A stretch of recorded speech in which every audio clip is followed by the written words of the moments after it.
ಸ್ನೇಹಿತರೆ, ಸ್ವಾಗತ ಸುಸ್ವಾಗತ. ಮುತ್ತಣ್ಣನ ಸ್ವಾಗತ. ಇವತ್ತಿನ ವಿಷಯ ನಮ್ಮ ಹೆಮ್ಮೆಯ ಹಿಂದೂ ಸಾಮ್ರಾಜ್ಯ ಒಡೆಯ ಛತ್ರಪತಿ ಶಿವಾಜಿ ಮಹಾರಾಜರ ಬಗ್ಗೆ ತಿಳಿದಂಥ ಒಂದೆರಡು ಮಾತುಗಳು ಬಂಧುಗಳೇ. ಆ ವ್ಯಕ್ತಿ ಬಗ್ಗೆ ಮಾತಾಡೋಕ್ಕೆ ನಾವು ಯಾರೂ ಸಮಾನರಲ್ಲ, ಆದರೆ ತಿಳಿದಂತೆ ಒಂದೆರಡು ಮಾತಾಡೋಣ ಅಂಥೇಳಿ ಅವರು ಹುಟ್ಟಿದಬ್ಬ ಬಂತಲ್ಲ, ಆ ಕಾರಣಕ್ಕೋಸ್ಕರ ತಿಳಿದಂತೆ ಒಂದೆರಡು ಮಾತುಗಳು. ಅವರ ಜನನ 1630ರಲ್ಲಿ ಆಯಿತು. ಪುಣೆ ಜಿಲ್ಲೆಯ ಜುನೇರ ಕೋಟೆಯಲ್ಲಿ ಜನನವಾಯಿತು. ತಂದೆ ಸಹಾಜಿ, ತಾಯಿ ಜೀಜಾಬಾಯಿಯವರು. ಅಂತ ತಾಯಿಗೊಂದು ಸಲಾಂ ಅಂತ ನಮಗೆ ಹಿಂದೂ ಸಾಮ್ರಾಜ್ಯಕ್ಕೆ ಹುಲಿಯನ್ನು ಎತ್ತುಕೊಟ್ಟಂತಹ ಜೀಜಾಬಾಯಿಯವರಿಗೆ ನನ್ನ ಪಾದಾರಗಳನ್ನು ಸಲ್ಲಿಸುತ್ತಾ ಮುಂದಿನಿಗೂ ಹೋಗ್ತೀನಿ. ಅವರು ಬಾಲ್ಯದಲ್ಲಿ ಅವರ ತಾಯಿಯ ಒಂದು ಕಥೆಗಳು, ಅವರ ತಾಯಿಯ ಒಂದು ಆದರ್ಶ ಮಾತುಗಳು ಅವರೇ ಜೀವನಕ್ಕೆ ಗಟ್ಟೆದೆಯಾಗಿ ನಿಂತು ಹುಲಿಯನ್ನು ಮಾಡಿದ್ದು. ತನ್ನ ತಾಯಿಗೆ ಮಾತು ಕೊಟ್ಟಂತೆ ಹಿಂದೂ ಸಾಮ್ರಾಜ್ಯಕ್ಕೋಸ್ಕರ ತನ್ನ ಪ್ರಾಣನೇ ಪಣವಾಗಿಟ್ಟು ಹೋರಾಡಿದಂಥವರು ಶಿವಾಜಿ ಮಹಾರಾಜರು. ಅಂಥ ವ್ಯಕ್ತಿಯನ್ನು ಪಡೆದ ನಾವು, ನಮ್ಮ ಭಾರತ ದೇಶವೇ ಪುಣ್ಯ. ಮತ್ತೇನಿದೆ ಸ್ನೇಹಿತರೆ, ಎಲ್ಲ ಒಳ್ಳೆಯ ಒಬ್ಬ ಮಹಿಳೆಗೆ ಅವರು ಎಷ್ಟು ಗೌರವವಿತ್ತು ಅಂತ ಅವರ ಒಂದು ಸಿನಿಮಾಗಳು ಒಂದು ಇದು ನೋಡಿದಾಗಲೇ, ಇತಿಹಾಸ ನೋಡಿದಾಗ ಗೊತ್ತಾಗುತ್ತೆ. ಅವರ ಸಂಬಂಧಿಕರೊಬ್ಬರು ತಪ್ಪು ಮಾಡಿದಾಗ ಸೀದಾ ಅವರಿಗೆ ಮರಣದಂಡನೆ ಕೊಡ್ತಾರೆ. ಅಂಥ ಗಂಡೆದೆ ವೀರರು ನಮ್ಮ ಛತ್ರಪತಿ ಶಿವಾಜಿ ಮಹಾರಾಜರು.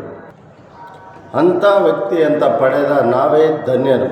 ಅವರ ತಮ್ಮನವರಾದ ಸಂಭಾಜಿ ಮಹಾರಾಜರು, ಅವರು ಶಿವಾಜಿ ಮಹಾರಾಜರು ಇಬ್ಬರು. ಇಂಥ ವ್ಯಕ್ತಿಗಳ ಬಗ್ಗೆ ನಾವು ಹೇಳೋಕ್ಕೆ ಎಷ್ಟು ಹೇಳಿದ್ರೂ ಸಾಲಲ್ಲ.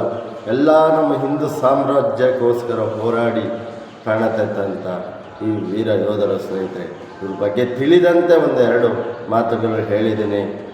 ಆದರೆ ಅವ್ರ ಬಗ್ಗೆ ಹಿಂದೆ ಒಬ್ಬರು ತಾಜ್ ಮಹಲ್ ನೋಡೋಕ್ಕೆ ಅಂತ ಒಬ್ಬ ಬ್ರಿಟಿಷ್ ಅಧಿಕಾರಿಗಳು ಬರ್ತಾರೆ. ಬ್ರಿಟಿಷ್ ಅಧಿಕಾರಿಗಳು ಬಂದವರು, ನೀವು ನಮಗೆ ತಾಜ್ ಮಹಲ್ ಬೇಡ, ಶಿವಾಜಿ ಮಹಾರಾಜರ ಸಮಾಧಿಯಲ್ಲಿದೆ ಅಂತ ಕೇಳ್ತಾರೆ. ಅವರು ಅಧಿಕಾರಿ ಕರ್ಕೊಬಂದು ಪುಣೆಯಲ್ಲಿದೆ ಅಂತೇಳಿ ಪುಣೆಯಲ್ಲಿ ಕರ್ಕೊಬಂದರೆ ಅವರು ಹೇಳ್ತಾರೆ, ಒಂದು ಇಡೀ ಮಣ್ಣು ತಗೊಂಡು ಹೋಗ್ತೀನಿ ಅಂತ. ನಮ್ಮ ಅಧಿಕಾರಿಗಳು ಕೇಳ್ತಾರೆ, ಏನಕ್ಕೆ ಈ ಮಣ್ಣು? ಅವಾಗ ಹೇಳ್ತಾರೆ, ಈ ಮಣ್ಣನ್ನು ತಗೋಗಿ ನಮ್ಮ ನಾಡಲ್ಲಿ ಬೆಳೆಸ್ತೀವಿ, ಪ್ರತಿಯೊಂದು ಮನೆಯಲ್ಲೂ ಶಿವಾಜಿಯವರಂಥ ದೇಶಭಕ್ತ, ಒಂದು ಧರ್ಮಭಕ್ತರಾದಂಥ ಜನಿಸಲಿ ಅಂತ ಹೇಳಿ ಈ ಮಣ್ಣನ್ನು ತಗೋಗ್ತಾ ಇದ್ದೀನಿ ಅಂತ ಹೇಳ್ತಾರೆ. ಇಂಥ ವಿಷಯ ಕೇಳಿ ಈ ರೋಮಾಂಚನಗೊಳ್ಳಬೇಕು. ನಾವು ಈಗಿನೂ ಆ ಜಾತಿ ಈ ಜಾತಿ ಅಂತ ಹೊಡೆದಾಡ್ತಾ ಇದ್ದೀವಿ. ಅದು ಬೇಡ ಬಂಧುಗಳೇ. ನಾವೆಲ್ಲ ಒಂದೇ, ನಾವೆಲ್ಲರೂ ಒಂದಾಗಬೇಕು. ನಾವು ಆ ಜಾತಿ ಈ ಜಾತಿ ಅನ್ನೋದಲ್ಲ. ನಾವು ಹಿಂದೂಗಳು ಅಂದರೆ ಎಲ್ಲ ಒಂದೇ. ಶಿವಾಜಿ ಮಹಾರಾಜರು ಯಾವುದೋ ಮಹಾರಾಷ್ಟ್ರಕ್ಕೆ ಒಬ್ಬರಿಗೆ ಸಂಬಂಧಪಟ್ಟರಲ್ಲ, ನಮ್ಮ ಹಿಂದೂ ಸಾಮ್ರಾಜ್ಯಕ್ಕೆ ಒಡೆಯರು. ಹಿಂದೂ ಸಾಮ್ರಾಜ್ಯಕ್ಕೆ ಒಡೆಯರು ಅಂಥವ್ರನ್ನ ನಾವು ಆದರ್ಶವಾಗಿ ಇಟ್ಕೋಬೇಕು. ಯಾವುದೋ ರಾಜಕೀಯಕ್ಕೆ ಯಾರು ಬಳಸ್ಕೋಬಾರ್ದು. ನಾವೆಲ್ಲ ಒಂದೇ. ಇನ್ನು ಆ ಜಾತಿ ಕೆಳಜಾತಿ ಮೇಲ್ಜಾತಿನಿಲ್ಲ, ನಾವೆಲ್ಲ ಒಂದೇ, ನಾವೆಲ್ಲ ಹಿಂದೂಗಳೇ. ಆ ರೀತಿ ಇರಬೇಕು ಸ್ನೇಹಿತರೆ. ನಮ್ಮ ಗುರುರಾಯರ ಆಶೀರ್ವಾದನೂ ಅವ್ರಿಗೂ ಇತ್ತಂತೆ. ಅದ್ರ ಬಗ್ಗೆ ನಮಗೆ ಮುಂದಿನ ಭಾಗದಲ್ಲಿ ಹೇಳ್ತೀನಿ. ತಿಳಿದಂತೆ ಒಂದೆರಡು ಮಾತುಗಳನ್ನು ಹೇಳಿದ್ದೀನಿ. ಶಿವಾಜಿ ಮಹಾರಾಜರಿಗೆ 4 ಗುರುಗಳಿದ್ರಂತೆ.